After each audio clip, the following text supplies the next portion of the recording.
ನಿಮಗೆ ಮೊದಲನೇ ವಿಡಿಯೋನಲ್ಲಿ ನಾನು ಪರಿಚಯ ಮಾಡಿಕೊಟ್ಟಿದ್ದು ಒಂದು ಸೂತ್ರ. ನಿಮ್ಗೆ ಹೇಳಿದ್ದೆ ಆ ವಿಡಿಯೋಲಿ ಏನು ಅಂದರೆ, ಈ ಸೂತ್ರನೇ ಫೌಂಡೇಶನ್, ನಾವು ಕಲಿಯೋಕ್ಕೆ ಒಂದು ಫೌಂಡೇಶನ್. ಆದರೆ ನಾನು ಸ್ಟಾರ್ಟ್ ಮಾಡಬೇಕಲ್ವಾ, ಸ್ಟಾರ್ಟ್ ಮಾಡೋಕ್ಕೆ ಸುಮ್ಮನೆ ರ್ಯಾಂಡಮ್ ಸ್ಟಾರ್ಟ್ ಮಾಡೋ ಬದಲು ಸೂತ್ರದಿಂದ ಸ್ಟಾರ್ಟ್ ಮಾಡಿದೆ. ಅದನ್ನು ವಿವರವಾಗಿ ಎರಡನೇ ವಿಡಿಯೋನಲ್ಲಿ ನಾನು ಮೀನಿಂಗ್ ಹೇಳಿಕೊಟ್ಟೆ.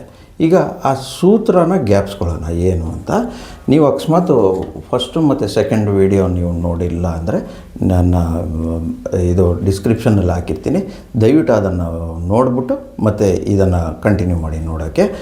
ಈಗ ಫಸ್ಟು ಸೂತ್ರ ನಾನು ನಿಮಗೆ ಹೇಳಿದ್ದೆ, ನಾನು ಇಂಗ್ಲೀಷು ನಿಮಗೆ ಸೂತ್ರದ ಮೂಲಕ ಹೇಳ್ಕೊಡ್ತೀನಿ, ಫಾರ್ಮುಲಾ ಮೂಲಕ ಹೇಳ್ಕೊಡ್ತೀನಿ. ಗ್ರಾಮರಲ್ಲಿ ಹೇಳ್ಕೊಟ್ರೆ ನಿಮಗೆ ಸ್ವಲ್ಪ ಗ್ಯಾಪ್ ಇಟ್ಕೊಳ್ಳೋಕ್ಕೆ ತೊಂದರೆ ಆಗ್ಬೋದು ಅಂದ್ಬಿಟ್ಟು ಫಾರ್ಮುಲಾ ಮೂಲಕ ಹೇಳ್ಕೊಡೋದು ಶುರು ಮಾಡಿದ್ದೀನಿ. ಸೊ ಈ ಸೂತ್ರ ನಾನು ಫಸ್ಟ್ ವಿಡಿಯೋನಲ್ಲಿ ಏನು ಹೇಳಿದ್ದೆ ಅದನ್ನೇ ಇವಾಗ ತಿರ್ಗಾ ಕಂಟಿನ್ಯೂ ಮಾಡ್ತಾಯಿದ್ದೀನಿ. ಸೊ ನೀವು ಗ್ಯಾಪ್ ಇಟ್ಕೊಳ್ಳಿ. SVIOP ಮತ್ತು T ಇದನ್ನು ನಾನು ಬರೆದಿದ್ದೆ. ಈಗ ಇದರಲ್ಲಿ ಎಸ್ ಅಂದರೆ ಸಬ್ಜೆಕ್ಟ್, ಎಸ್ ಅಂದರೆ ಸಬ್ಜೆಕ್ಟು, ವಿ ಅಂದರೆ ವರ್ಬ್, ಐ ಅಂದರೆ ಇನ್ಫಾರ್ಮೇಷನ್, ಓ ಅಂದರೆ ಆಬ್ಜೆಕ್ಟ್, ಪಿ ಅಂದರೆ ಪ್ಲೇಸು ಮತ್ತು ಟಿ ಅಂದರೆ ಟೈಮ್. ಇಷ್ಟು ನಾನು ನಿಮಗೆ ಹೇಳಿದ್ದೆ. ಫಸ್ಟ್ ವಿಡಿಯೋಲ್ಲೂ ಹೇಳಿದ್ದೀನಿ, ಸೆಕೆಂಡ್ ವಿಡಿಯೋಲ್ಲಿ ಅದರ ವಿವರವಾಗಿ ಅದರ ಅರ್ಥ ಹೇಳಿದ್ದೀನಿ. ಈಗ ಸಬ್ಜೆಕ್ಟಲ್ಲಿ ಯಾವ್ಯಾವುದಿದೆ, ವರ್ಬಲ್ಲಿ ಯಾವ್ಯಾವುದಿದೆ, ಮತ್ತು ಇನ್ಫಾರ್ಮೇಷನ್ ಏನು, ಯಾವುದ್ರ ಬಗ್ಗೆ ಇನ್ಫಾರ್ಮೇಷನ್, ಆಬ್ಜೆಕ್ಟ್ ಅಂದರೆ ಏನು, ಪ್ಲೇಸು, ಟೈಮು, ಇದ್ರ ಬಗ್ಗೆ ನಾವು ತಿಳ್ಕೊಳ್ಳೋಣ. ಇವತ್ತೇನು ಮಾಡ್ತೀನಿ ನಾನು, ಇದನ್ನು ಒಂದೊಂದಾಗಿ ತಗೊಂಡ್ರೆ ನಿಮಗೆ ಸುಲಭ ಆಗುತ್ತೆ. ಮತ್ತು ವಿಡಿಯೋ ನೋಡೋಕ್ಕೂ ಚಿಕ್ಕದಾಗಿರುತ್ತೆ, ಶಾರ್ಟ್ ಆ್ಯಂಡ್ ಸ್ವೀಟ್ ಆಗಿರುತ್ತೆ. ಸೊ ನೀವು ನೋಡ್ಬೋದು ಮತ್ತು ಆ ಕಾನ್ಸೆಪ್ಟನ್ನ ನಿಮ್ಮ ಮೈಂಡಿಗೆ ಹಾಕ್ಕೋಬೋದು. ಸೊ ಇವಾಗ ನಾನು ಏನು ಮಾಡ್ತೀನಿ, ಇದನ್ನು ಫುಲ್ ಅಳಿಸ್ತೀನಿ. ಅಳಿಸ್ಬಿಟ್ಟು ಸಬ್ಜೆಕ್ಟ್ ಬಗ್ಗೆ ವಿವರಣೆ ಕೊಡ್ತೀನಿ, ಡೀಟೇಲಾಗಿ ನಿಮ್ಗೆ ಹೇಳ್ತೀನಿ. ನಾನು ಪರ್ಪಸ್ಫುಲ್ಲಾಗಿ ನನ್ನ ವೀಡಿಯೋಸ್ನ ಶಾರ್ಟಾಗಿ ಇಟ್ಟಿದ್ದೀನಿ. ಯಾಕೆ ಅಂದರೆ ನೀವು ಅಕಸ್ಮಾತ್ ಒಂದು ಕಾನ್ಸೆಪ್ಟ್ ಮರೆತರೆ ಫುಲ್ ವೀಡಿಯೋ, ಈಗ ಒಂದು 45 ಮಿನಿಟ್ಸು 1 ಅವರ್ ಅಂದರೆ ಫುಲ್ ನೋಡಬೇಕು, ಅದು ಬೇಡ. ಒಂದು ಶಾರ್ಟ್ ಆ್ಯಂಡ್ ಸ್ವೀಟಾಗಿ ಆ ವಿಡಿಯೋ ನೋಡಿದ ತಕ್ಷಣವೇ ಕಾನ್ಸೆಪ್ಟು ನಿಮ್ಮ ಮೈಂಡಿಗೆ ಬರಬೇಕು. ಪ್ರತಿ ವಿಡಿಯೋಲ್ಲೂ ಒಂದೊಂದು ಕಾನ್ಸೆಪ್ಟು ಹೇಳ್ಕೊಂಡು ಹೋಗ್ತಾ ಇರ್ತೀನಿ. ಮತ್ತು ಲಾಸ್ಟಲ್ಲಿ ಮಧ್ಯದಲ್ಲೇ ಅದನ್ನು ಜೋಡಿಸಿ ನಾವು ಹೆಂಗೆ ಇಂಗ್ಲೀಷ್ನ ಕರೆಕ್ಷನ್ ಮಾಡ್ಕೋಬೋದು, ಇದನ್ನು ನಾನು ಹೇಳ್ಕೊಡ್ತೀನಿ. ಆಯಿತು, ಈಗ ಫಾರ್ಮುಲಾ ಅಳಿಸೋದಲ್ವಾ, SVIOPT. ಫಸ್ಟ್ ಬಂದಿದ್ದು ಸಬ್ಜೆಕ್ಟ್. ಸೊ ಸಬ್ಜೆಕ್ಟ್ ಬಗ್ಗೆ ವಿವರಣೆ ಅಂದರೆ ಅದರ ಡಿಸ್ಕ್ರಿಪ್ಷನ್ನ ನಾನು ನಿಮಗೆ ಹೇಳ್ಕೊಡ್ತೀನಿ. ಸೊ ನನ್ನ ಇವತ್ತು ಹೆಡ್ಡಿಂಗು ಸಬ್ಜೆಕ್ಟ್ ಆಯಿತಾ, ಇದು ಹೆಡ್ಡಿಂಗ್. ಇದ್ರ ಬಗ್ಗೆ ನಾವು ಕಲಿಯೋಣ. ಈ ಸಬ್ಜೆಕ್ಟ್ ಅಂದರೆ ಏನು ಅಂತ. ಈಗ ನೀವು ಸ್ಕೂಲ್ ಅಥವಾ ಕಾಲೇಜಲ್ಲಿ ಇವತ್ತು ಯಾವ ಸಬ್ಜೆಕ್ಟು ಅಂತ ನಾವು ಕೇಳ್ತಿದ್ವಿ. ಅಂದರೆ ಯಾವುದ್ರ ಬಗ್ಗೆ ಇವತ್ತು ನಡೆಯುತ್ತೆ ಕ್ಲಾಸು ಅಂತ, ಬಗ್ಗೆ ಯಾರ ಬಗ್ಗೆ ನೀವು ಮಾತಾಡಬೇಕು ಅಂತ ಇರ್ತೀರಾ, ಅದೇ ಸಬ್ಜೆಕ್ಟ್ ಅಷ್ಟೇ. ಏನು ಬೇರೆ ಏನು ಕಾಂಪ್ಲೆಕ್ಸ್ ಆಗಿ ಏನೂ ಇಲ್ಲ ಇಲ್ಲಿ. ಯಾರ ಬಗ್ಗೆ ನೀವು ಮಾತಾಡ್ತೀರಾ ಅವರೇ ಸಬ್ಜೆಕ್ಟ್. ನನ್ನ ಬಗ್ಗೆ ಮಾತಾಡ್ಬೋದು, ನಿಮ್ಮ ಬಗ್ಗೆ ಮಾತಾಡ್ಬೋದು, ಅವ್ರ ಬಗ್ಗೆ ಮಾತಾಡ್ಬೋದು, ಅಥವಾ ಒಂದು ಪ್ರಾಣಿ ಬಗ್ಗೆ ಮಾತಾಡ್ಬೋದು, ಒಂದು ವಸ್ತು ಬಗ್ಗೆ ಮಾತಾಡ್ಬೋದು. ಯಾರ ಬಗ್ಗೆ ಮಾತಾಡ್ತೀರಾ ಅವರೇ ಸಬ್ಜೆಕ್ಟ್ ಅಂತ. ಆಯಿತಾ, ಈ ಸಬ್ಜೆಕ್ಟಲ್ಲಿ ಯಾರ್ಯಾರಿದ್ದಾರೆ ಏನು ಅದನ್ನು ವಿವರವಾಗಿ ನಾನು ಹೇಳ್ಕೊಡ್ತೀನಿ. ನೋಡಿ ಹೆಂಗೆ ಅಂತ. ಇಲ್ಲಿ ಹಿಂಗೆ ಡಿವೈಡ್ ಮಾಡ್ತೀನಿ.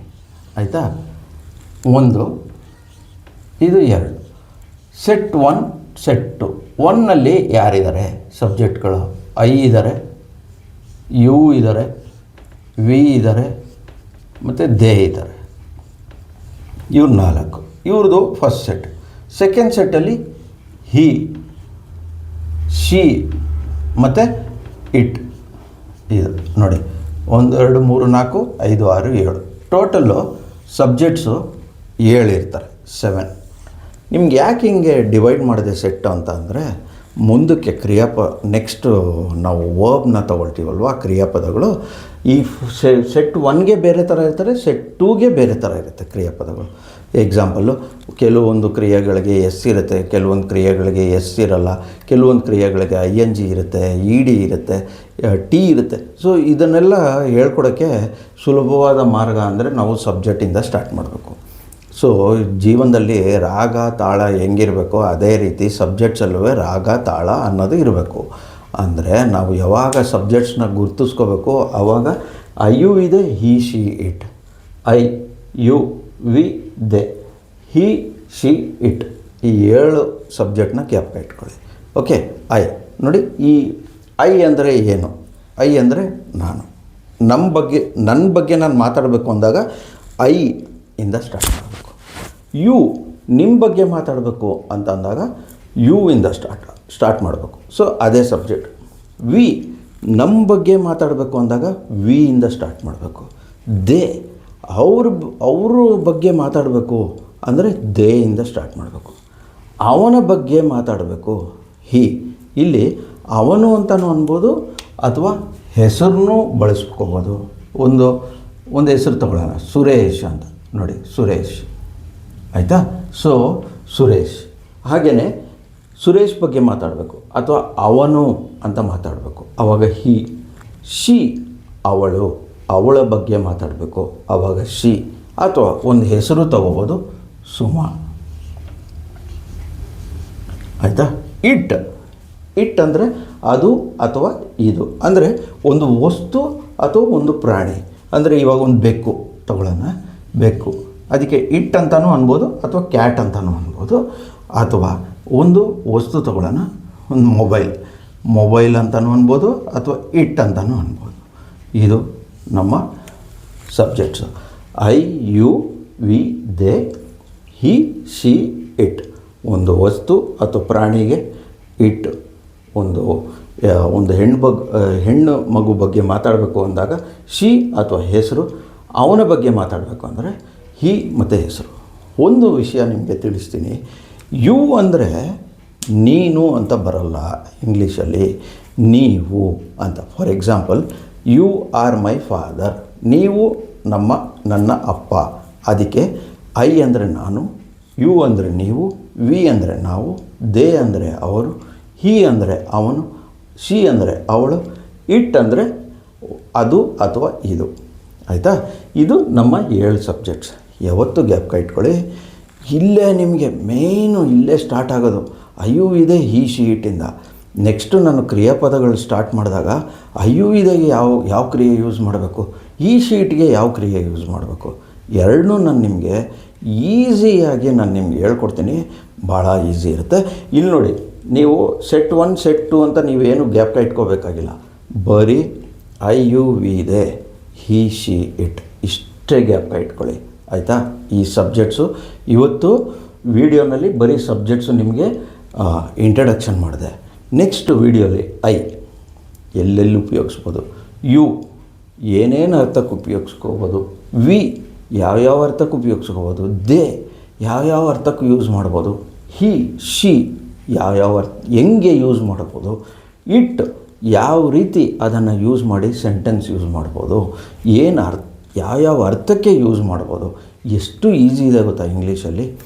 ನೀವು ಅಲ್ಲಿ ಬರಿತಾ ಇರೋಂಗೆ ಒಂದು ವಾಕ್ಯದಲ್ಲೇ ಹೆಂಗೆ ಚೇಂಜಸ್ ತಗೊಳುತ್ತೆ ಅನ್ನೋದು ನಿಮಗೆ ಅರ್ಥ ಆಗುತ್ತೆ. ನೆಕ್ಸ್ಟ್ ವೀಡಿಯೋನಲ್ಲಿ I you we they he she it ಎಲ್ಲ ಡೀಟೇಲಾಗಿ ಹೇಳ್ತೀನಿ. ನಾನು ಏನಕ್ಕೆ ಇಲ್ಲಿಲ್ಲೇ ನಿಲ್ಲಿಸ್ತಾ ಇದ್ದೀನಿ, ಯಾಕೆ ಇಷ್ಟು ಶಾರ್ಟಾಗಿ ನಾನು ನಿಲ್ಲಿಸ್ತಾ ಇದ್ದೀನಿ ಅಂದರೆ ಒಂದು ಕಾರಣ ಇದೆ. ತುಂಬ ಲೆಂತಿ ಮಾಡಿದ್ರೆ ವೀಡಿಯೋನ ನೋಡೋಕ್ಕೆ ನಿಮಗೆ ಟೈಮ್ ಇಲ್ಲದೆ ಇರ್ಬೋದು. ಅಥವಾ ಒಂದೊಂದು ಸರಿ ಏನಾಗುತ್ತೆ, ಏನೋ ಕೆಲಸದ ಒತ್ತಡನಲ್ಲಿ ಫುಲ್ ನೋಡೋಕ್ಕಾಗಲ್ಲ, ಅರ್ಧದಲ್ಲೇ ನಿಲ್ಸೋಂಗೆ ಆಗಿಬಿಡುತ್ತೆ. ಹಂಗೆ ಬೇಡ ಅಂದ್ಬಿಟ್ಟು ಶಾರ್ಟ್ ವೀಡಿಯೋಸ್ ಮಾಡ್ತಾಯಿದ್ದೀನಿ. ಕೂತಲ್ಲೇ 2 ನಿಮಿಷ ಹಿಂಗೆ ನೋಡಿದ ತಕ್ಷಣ ನಿಮಗೆ ಮೈಂಡಲ್ಲಿ ಫ್ಲ್ಯಾಶ್ ಆಗಿಬಿಡ್ಬೇಕು. ಕರೆಕ್ಟ್, ಇದು ಸಬ್ಜೆಕ್ಟ್ಸ್ ಅಂದರೆ ಐ ಯು ಇದೆ, ಹಿ ಶಿ ಇಟ್ ಅಂತ. ಅದಕ್ಕೆ ಶಾರ್ಟ್ ಆ್ಯಂಡ್ ಸ್ವೀಟಾಗಿ ನಾನು ಮಾಡಿ ನಿಲ್ಲಿಸ್ತಾ ಇದ್ದೀನಿ, ಮತ್ತು ಈಸಿ ಆಗಲಿ ಅಂತ. ಯಾಕಂದರೆ ತುಂಬ ಲೆಂತಿ ಆಗಿಬಿಟ್ರೆ ಫುಲ್ಲು ಕೇಳಿಸ್ಕೊಳ್ಳೋಕ್ಕೂ ನಿಮಗೆ ಪುರುಷೊತ್ತು ಇರೋಲ್ಲ, ಮತ್ತು ಇಂಟ್ರೆಸ್ಟು ಎಲ್ಲಾದರೂ ಮಧ್ಯದಲ್ಲಿ ಏರ್ಪೇರ್ ಆಗಿಬಿಟ್ರೆ ಅಂತ ಇಲ್ಲಿಗೆ ಶಾರ್ಟ್ ಆ್ಯಂಡ್ ಸ್ವೀಟಾಗಿ ನಿಲ್ಲಿಸ್ತಾ ಇದ್ದೀನಿ.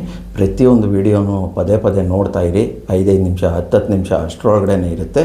ಪ್ರತಿ ವೀಡಿಯೋನಲ್ಲೂ ಒಂದೊಂದು ಹೊಸ ಕಾನ್ಸೆಪ್ಟ್ ಇಂಟ್ರಡ್ಯೂಸ್ ಮಾಡ್ತೀನಿ. ಪ್ರತಿಯೊಂದು ಕಾನ್ಸೆಪ್ಟನ್ನ ಆ್ಯಡ್ ಮಾಡಿಕೊಂಡು ನಾವು ಹೆಂಗೆ ಇಂಗ್ಲೀಷ್ನ ಸರಿಪಡಿಸ್ಬೋದು, ತಿದ್ದುಪಡಿ ಮಾಡ್ಬೋದು ಅನ್ನೋದನ್ನು ನಿಮಗೆ ಈಸಿಯಾಗಿ ನಾನು ಹೇಳ್ಕೊಡ್ತೀನಿ. ನನ್ನ ಚಾನಲ್ನ ಹೆಸರು ತಿರ್ಗಾ ಗ್ಯಾಪಿಸ್ತೀನಿ, ಶ್ರೀನಿಸ್ ಇಂಗ್ಲೀಷ್ ಲ್ಯಾಬ್ ಅಂತ. ಇದಕ್ಕೆ ನೀವು ಲೈಕ್ ಮಾಡಿ, ಸಬ್ಸ್ಕ್ರೈಬ್ ಮಾಡಿ, ಶೇರ್ ಮಾಡಿ, ಕಮೆಂಟ್ ಮಾಡಿ. ನಿಮಗೇನಾದರೂ ಡೌಟ್ ಇದ್ದರೆ ಕಮೆಂಟಲ್ಲಿ ಸೆಕ್ಷನ್ನಲ್ಲಿ ಹಾಕಿ, ನಾನು ನಿಮಗೆ ಆನ್ಸರ್ ಮಾಡ್ತೀನಿ. ಮತ್ತು ಡಿಸ್ಕ್ರಿಪ್ಷನ್ನಲ್ಲಿ ಹಾಕಿರ್ತೀನಿ ಫಸ್ಟ್ ಆ್ಯಂಡ್ ಸೆಕೆಂಡ್ ವಿಡಿಯೋದು. ಅಕಸ್ಮಾತ್ ನೀವು ಮಿಸ್ ಆಗಿದ್ದರೆ ಅದನ್ನು ನೋಡಿಕೊಂಡು ಬನ್ನಿ. ನಾನು ಇವತ್ತು ಈ ಸಬ್ಜೆಕ್ಟಲ್ಲೇ ನಿಲ್ಲಿಸಿರ್ತೀನಿ. ಇದೆ ಈ ಶೀಟ್ ಶಾರ್ಟ್ ಆ್ಯಂಡ್ ಸ್ವೀಟ್. ಅದನ್ನು ನೋಡ್ತಾನೇ ಇರಿ, ಪದೇ ಪದೇ ನೋಡ್ತಾ ಇರಿ. ನಿಮ್ಮ ಮೈಂಡಿಗೆ ಹೋಗಿ ಅದು ರಿಜಿಸ್ಟರ್ ಆಗಿರಲಿ. ಧನ್ಯವಾದ.